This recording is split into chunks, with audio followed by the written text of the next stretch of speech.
Welcome back once again to all my dear students. Myself Ritesh Patel from Lux School of Science. અને આજે આપણે વાત કરીશું chapter number 3 જેનું નામ છે તત્વોનું વર્ગીકરણ અને ગુણધર્મોમાં આવર્તિતા. બરોબર? ચલો સ્ટાર્ટ કરીએ બેટા. ચેપ્ટર નંબર 3 તત્વોનું વર્ગીકરણ અને ગુણધર્મોમાં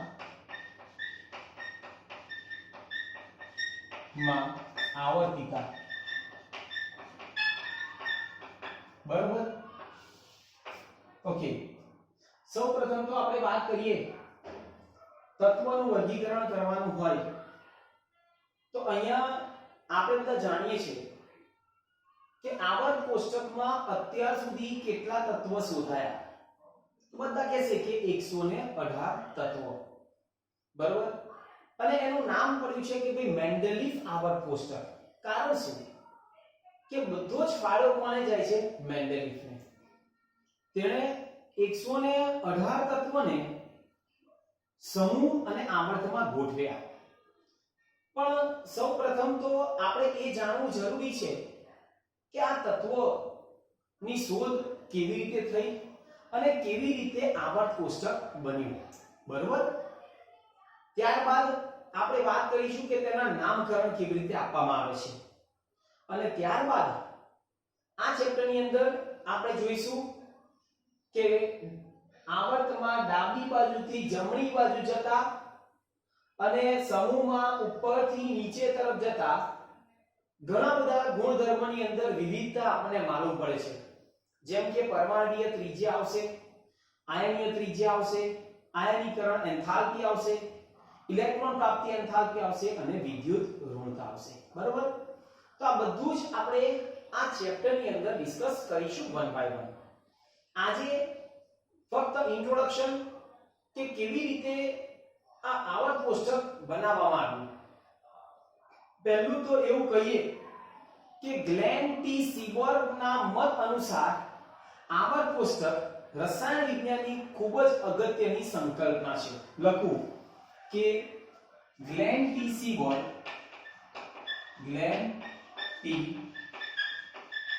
સીબર્ગ ના મત અનુસાર શું કહ્યું? રસાયણ વિજ્ઞાન એટલે કે મત અનુસાર કાં તો મત મુજબ આવર્ત કોષ્ટક રસાયણ વિજ્ઞાનની આવર્ત કોષ્ટક રસાયણ વિજ્ઞાનની ખૂબ જ અગત્યની સંકલ્પના છે. બરાબર? એટલે જો રસાયણ વિજ્ઞાનમાં જો આવર્ત કોષ્ટક આપણને સમજાય તો દરેક તત્વના ગુણધર્મો, ત્યારબાદ તેની લાક્ષણિકતા, તેનું સંયોજન, આ બધું જ આપણને ખ્યાલ આવે. એટલે અગત્ય શું કે આવર્ત કોષ્ટક. બરાબર? હવે આપણે આવર્ત કોષ્ટક વિશે વાત કરીએ તો એવું કહ્યું કે ઈસવીસન 1800 માં માત્ર 31 તત્વો જાણીતા હતા. ઈસવીસન 1800 માં માત્ર 31 તત્વો જાણીતા હતા. હવે ધ્યાન આપો. હવે 1800 ની સદીમાં 31 તત્વો જાણીતા હતા એટલે તેના નામકરણ, એના ગુણધર્મ, એની લાક્ષણિકતા આ બધું યાદ રાખવું બહુ સરળ હતું. બરાબર? જેમ કે આપણે એક એક્ઝામ્પલ લઈએ કે ક્લાસમાં 20 વિદ્યાર્થીઓ જ હોય અને તેમને જ મારે ભણાવવાના છે તો મને બધું ખબર હોય કે ભાઈ આ ક્યાંથી આવે છે, એના ફાધર શું કરે છે, બરાબર, એને કેટલું આવડે છે, ઇન્ડિવિડ્યુઅલી મને યાદ રહે. પરંતુ અહીંયા તમે જુઓ કે ઈસવીસન 1865 માં તત્વોની સંખ્યા 63 થઈ. કેટલી થઈ? 63. એટલે જેમ જેમ તત્વોની સંખ્યા વધી તેમ તેમ તેના ગુણધર્મો, તેની લાક્ષણિકતા આ બધું જાણવું મુશ્કેલ થયું. બરાબર? અને આ મુશ્કેલીમાંથી માર્ગ કાઢવા વૈજ્ઞાનિકોએ તત્વોનું વર્ગીકરણ કર્યું. આ મુશ્કેલી માંથી માર્ગ કાઢવા વૈજ્ઞાનિકોએ તત્વોનું વર્ગીકરણ કર્યું.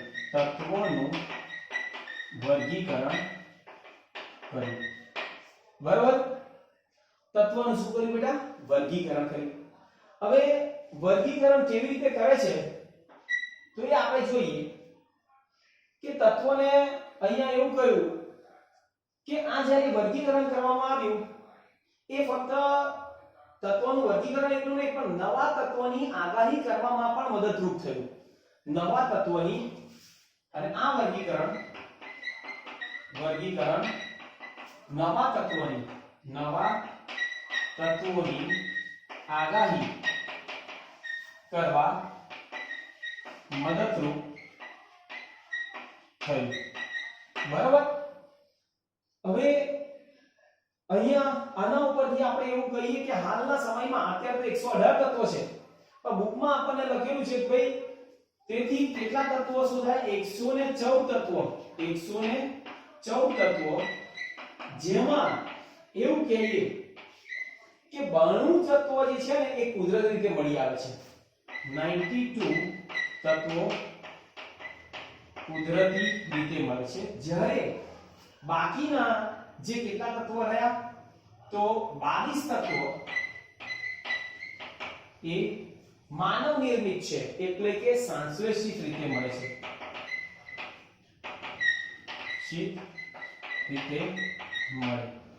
બરાબર? એટલે કુલ કેટલા તત્વો હતા એ ટાઈમે? 117 તો 118 છે પણ એ જ સમયમાં 114 તત્વો શોધાયા અને જેમાં 92 તત્વો કુદરતમાંથી મળી આવ્યા અને 22 તત્વો જે છે એ માનવ નિર્મિત એટલે કે સંશ્લેષિત રીતે મળે છે. બરોબર? તો આટલું આ એક બેઝિક ઇન્ટ્રોડક્શન હતું. આપણને બધું જ ખબર હોવી જોઈએ. જોઈ લો એક વખત બેઝિક ઇન્ટ્રોડક્શન, પછી આગળ આપણે જોઈએ છે. ઓકે?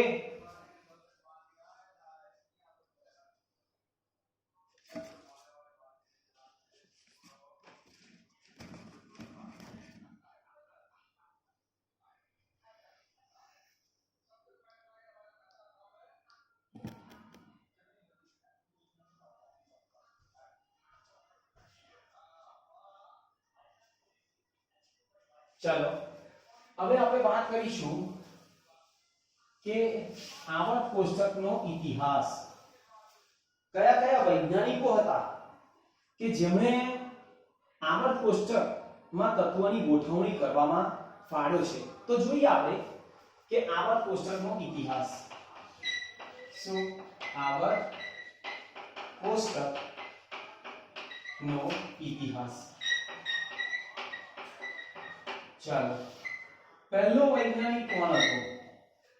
તો આપણે કહીએ જ્હોન ડોબ્રેનર. કોણ હતો? જ્હોન ડોબ્રેનર.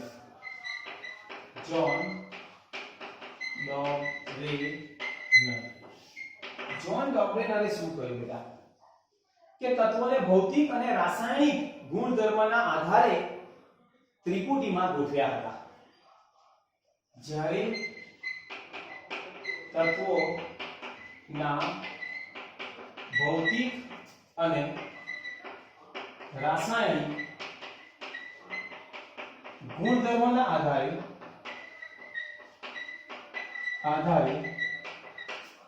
ત્રિપુટીમાં ગોઠવ્યા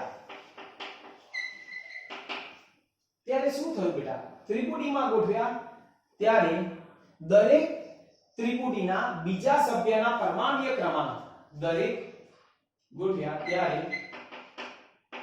ત્રિપુટીમાં રહેલા બીજા તત્વના પરમાણ્વીય ક્રમાંક, તમે જુઓ બીજા તત્વનો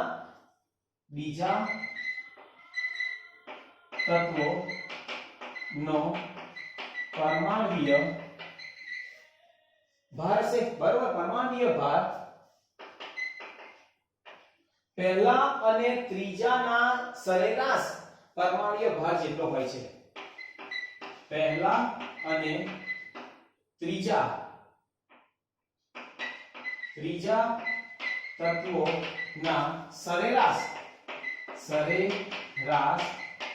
પરમાણ્વીય ભાર જેટલો હોય છે.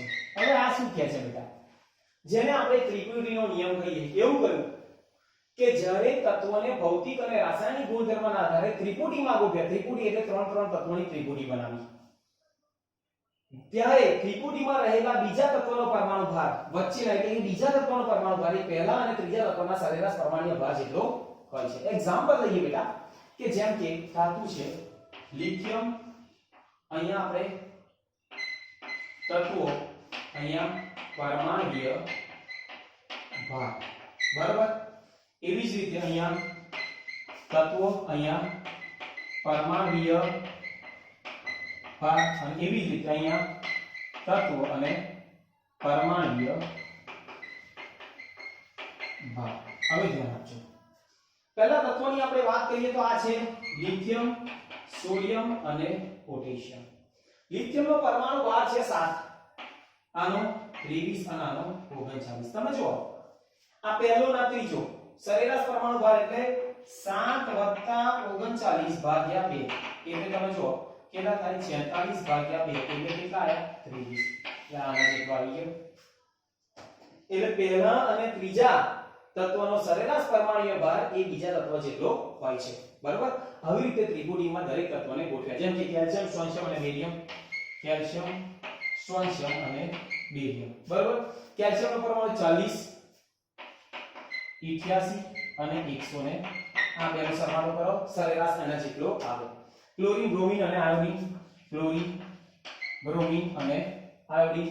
ક્લોરીનનો 35.5, 80 અને 127, બરાબર. તો આ રીતે આપણને ખબર હોવી જોઈએ કે પહેલો અને ત્રીજો આ રીતે ત્રિપુટી બનાવી, આ ત્રણની ત્રિપુટી, આ ત્રણની ત્રિપુટી અને આ ત્રણની ત્રિપુટી. ક્લિયર? કોણે કર્યું આવું બેટા? જ્હોન ડોબરેનરે. પણ આ જે ત્રિપુટી જે છે ને એ થોડા તત્વો માટે જ સાચી જોવા મળી, એટલે આને જે નિયમ આપ્યો તેને કોઈ જ મહત્વ આપવામાં આવતું નથી, બરાબર. એટલે આ પહેલો કયો વૈજ્ઞાનિક હતો? જ્હોન ડોબરેનર, જેણે કોનો નિયમ આપ્યો? ત્રિપુટીનો નિયમ. ખબર હોવી જોઈએ. અહીંયા લખી દઉં છું ત્રિપુટી નો નિયમ. ઓકે, નોટ ડાઉન કરી લો. ચાલો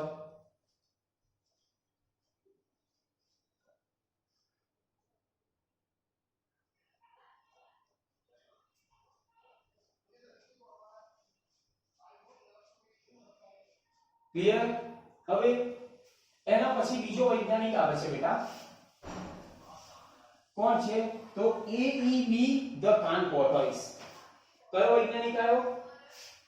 સેકન્ડ AEB ધ કાન-ટોર્ટોઇસ, બરાબર. AEB the કાન-ટોર્ટોઇસ.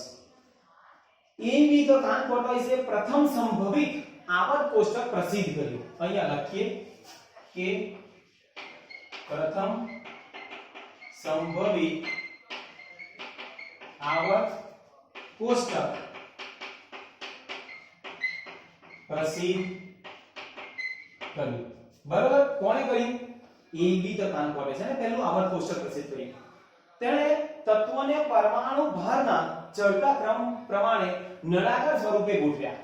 તેને તત્વોના ને પરમાણ્વીય ભાર એટલે કે પરમાણ્વીય ભાર ના ચડતા ક્રમ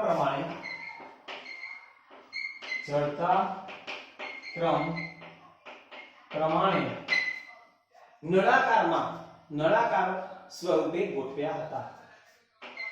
નળાકાર સ્વરૂપે ગોઠવ્યા હતા, બરાબર. કોણે? AEB ધ કાન-ટોર્ટોઇસ. હવે શું થયું? તો પ્રત્યેક સાતમા તત્વના ગુણધર્મો પુનરાવર્તિત થાય છે. એને અવલોકન કર્યું કે પ્રત્યેક સાતમા તત્વો એ તત્વના ગુણધર્મ પુનરાવર્તિત થાય. એટલે એનો મતલબ એવો થયો કે પ્રત્યેક સાતમા તત્વોએ તેના ગુણધર્મો પુનરાવર્તિત થયા અને આ ધાતુ ઓક્સાઇડની તત્વયોગમિતિયની આગાહી કરવા સક્ષમ થયા હતા. ધાતુ ઓક્સાઇડ ની તત્વયોગમિતિ એટલે કે ધાતુ ઓક્સાઇડ તત્વયોગમિતિ ની આગાહી કરવા સક્ષમ થયા હતા. બરોબર. અને કેવી રીતે ગોઠવ્યા જો બેટા કે નળાકારમાં તત્વને ગોઠવ્યા એટલે આ રીતે આ નળાકાર છે. બરોબર. આ પહેલો તત્વ હશે, second, third, fourth, fifth, sixth અને સેવન્થ તત્વ અહીંયા આવ્યું. એટલે સાતમા એ શું થયું? પુનરાવર્તિત. પણ આ પણ થોડા તત્વ સુધી સાચું જોવા મળ્યું. બરોબર. એટલે એને પણ કોઈ જ મહત્વ આપવામાં આવતું નથી. એબી દકાન કોટોઇસે પ્રથમ સંભવિત આવર્ત કોષ્ટક પ્રસિદ્ધ કર્યું. ત્યારે ચડતા ક્રમમાં નળાકારમાં ગોઠવ્યા. પ્રત્યેક સાતમા તત્વોએ ગુણધર્મ કેવા જોવા મળ્યા? પુનરાવર્તિત જોવા મળ્યા. પણ એ પણ થોડા તત્વ સુધી સાચું જોવા મળે છે. બરોબર. એટલે એને પણ કોઈ જ મહત્વ આપવામાં આવતું નથી. નોટ ડાઉન કરી લો. ચલો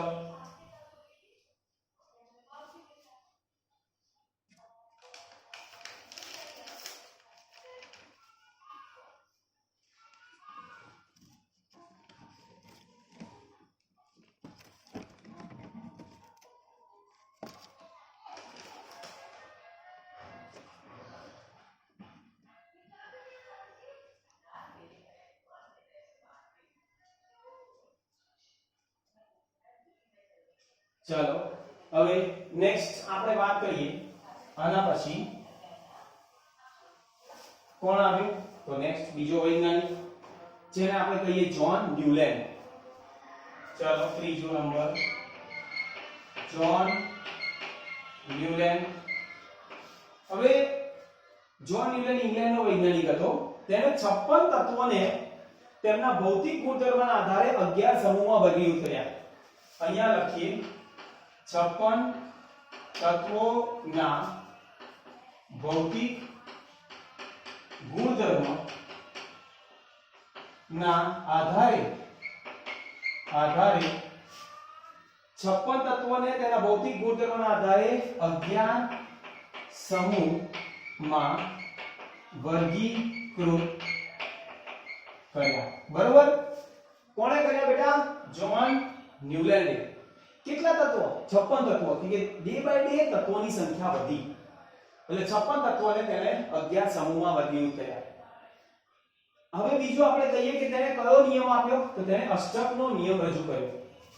જ્હોન ન્યુલેન્ડ એ અષ્ટકનો નિયમ રજૂ કર્યો. કયો નિયમ? અષ્ટકનો નિયમ. શું કર્યું કે આવર્ત કોષ્ટકના કોઈ પણ તત્વ તેનાથી 8મા ક્રમમાં આવેલા તત્વોના સમાન વર્તણૂક ધરાવે છે. આવર્ત કોષ્ટકમાં કોઈ પણ તત્વ, અહીંયા લખ્યું આવર્ત કોષ્ટકમાં કોઈ પણ તત્વો તેનાથી શું કહ્યું? 8મા ક્રમે તેનાથી 8મા ક્રમે આવેલા તત્વો હોય તો 8મા ક્રમે આવેલા તત્વો સમાન વર્તણૂક દર્શાવે છે. આવેલા તત્વો કેવું? સમાન વર્તણૂક ધરાવે છે. સમાન વર્તણૂક ધરાવે છે. આ શેના ઉપરથી? એટલે એવું કહ્યું કે પ્રત્યેક જ્યારે તત્વોને પરમાણુ ભારના ચડતા ક્રમમાં ગોઠવવામાં આવ્યા તો એવું માનવામાં આવ્યું કે 8મા તત્વોએ તેના ગુણધર્મો પુનરાવર્તિત થાય છે. બરાબર. તો અહીંયા શું કહ્યું? કયા સંગીતના સૂર ઉપરથી આ નક્કી કરવામાં આવ્યું? કેવી રીતે? સા રે ગ મ પ ધ ની અને પછી સા. તમે જો 1 2 3 4 5 6 7 અને 8માં એ સા. ખબર પડી? એટલે સંગીતના સુર ઉપરથી તેને એવું કહ્યું કે પ્રત્યેક 8મા તત્વએ ગુણધર્મ પુનરાવર્તિત થાય છે. જેમ કે આપણે અહીંયા લખીએ ચલ કે તત્વો અને અહીંયા પરમાણુ ભાર. બરાબર? એટલે અહીંયા તત્વો, અહીંયા પરમાણુ ભાર. એટલે તત્વો અને પરમાણુ ભાર. ચલો તત્વો lithium, beryllium, boron, carbon, nitrogen, oxygen અને ફ્લોરિન. બરાબર? પછી શું આવશે? સોડિયમ, પોટેશિયમ, પછી સોડિયમ, પછી magnesium. Okay, sodium, magnesium, aluminium, silicon, phosphorus, sulphur અને ક્લોરીન. અને ત્યારબાદ અહીંયા આવશે પોટેશિયમ અને કેલ્શિયમ. બરાબર? આનો પરમાણુ ભાર આપણને ખબર છે 7 9 11 12 14 16 17 23 આનો 24 27 30 31 32 35.5 પોટેશિયમ 39 અને 40. એટલે હવે તમે જુઓ કે 1 2 3 4 5 6 7 આઠમો તત્વ, આ બધા તત્વના ગુણધર્મો કેવા છે? સરખા. પ્રત્યેક 8મા તત્વએ ગુણધર્મો પુનરાવર્તિત થયા એટલે આ રીતે તેને ગોઠવ્યા તત્વોને પરમાણુ ભારના ચડતા ક્રમમાં. પણ આ ન્યુલેન્ડ જે છે ને એ કેલ્શિયમ સુધી સાચું જોવા મળ્યું. પછી આગળના તત્વો જે આયા જેમ જેમ વધ્યા તેમ તેમ તેના ગુણધર્મ આ જ એક જ સમૂહમાં આવેલા તત્વ સાથે સુસંગત થયા નહીં. બરાબર? એટલે આને પણ કોઈ જ મહત્વ આપવામાં આવ્યું નહીં. કયો વૈજ્ઞાનિક આ બેટા? ત્રીજો, જ્હોન ન્યુલેન્ડ. જોઈ લો અને લખી લો બધું.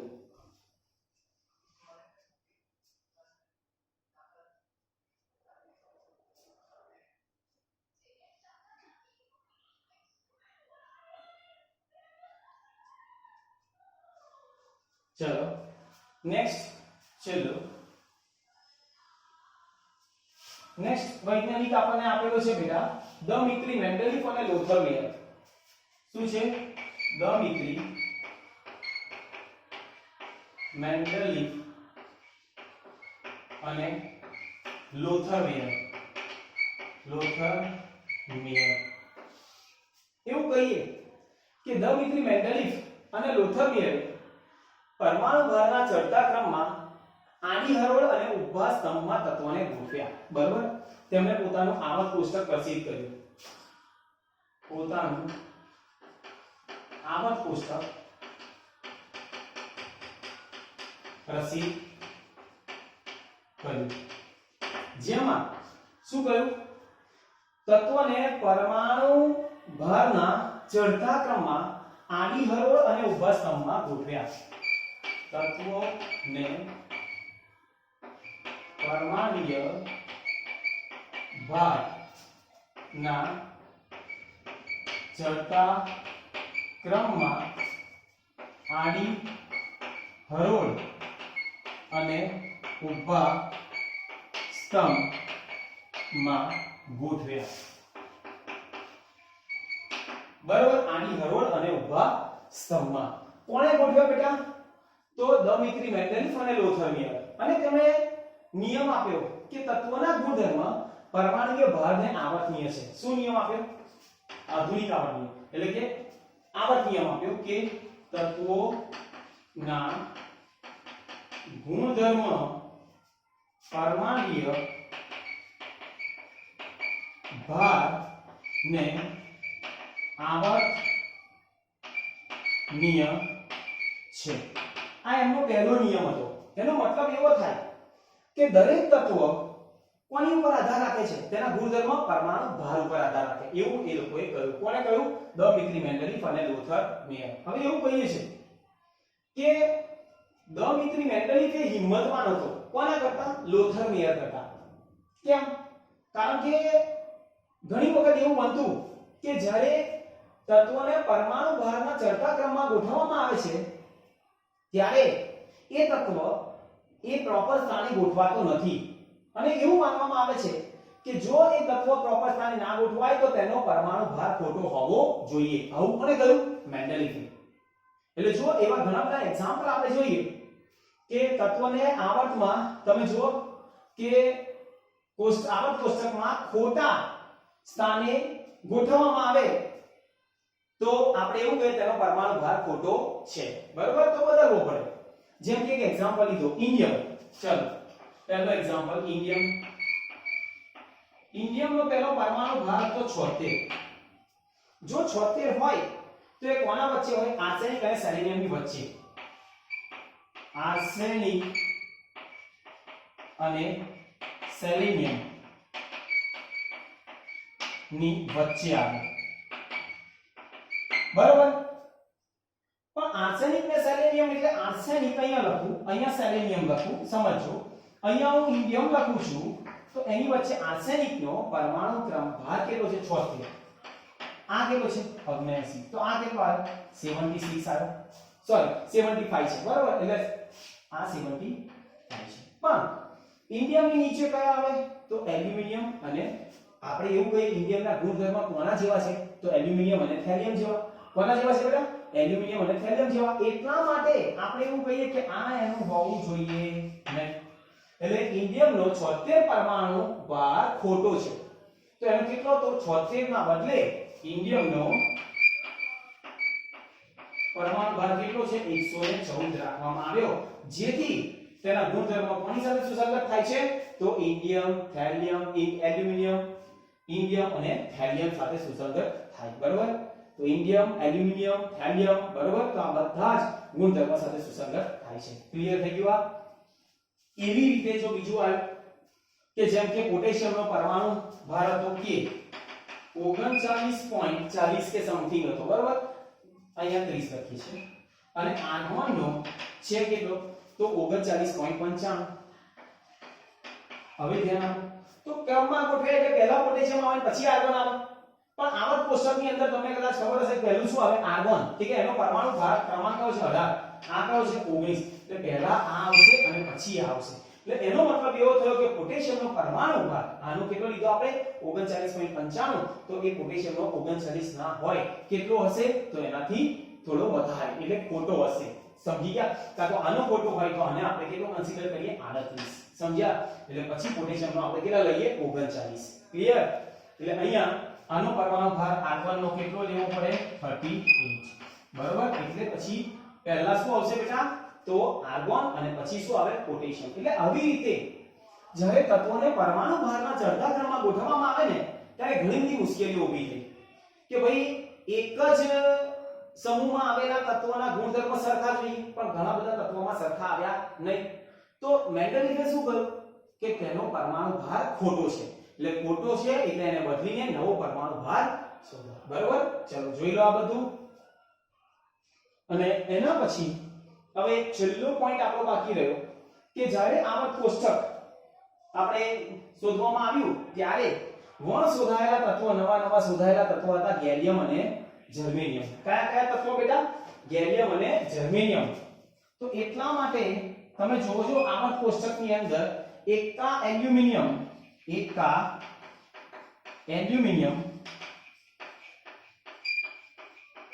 જેને આપણે કહીએ શું? તો gallium.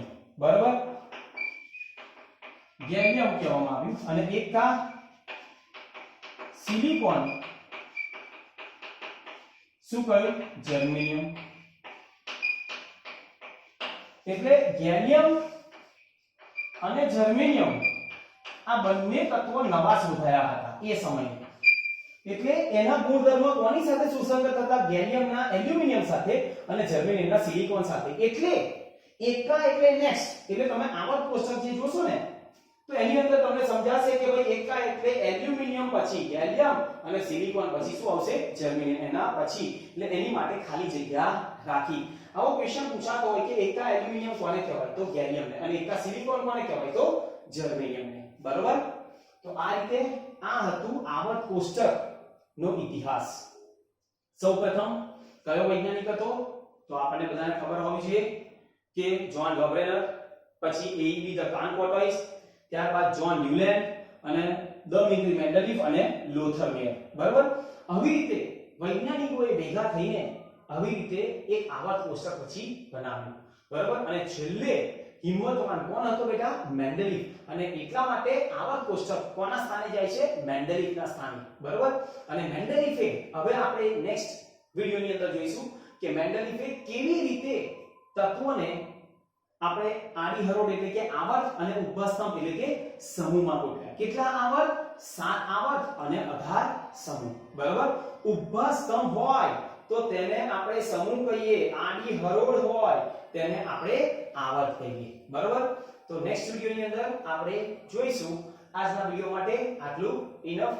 Thank you very much.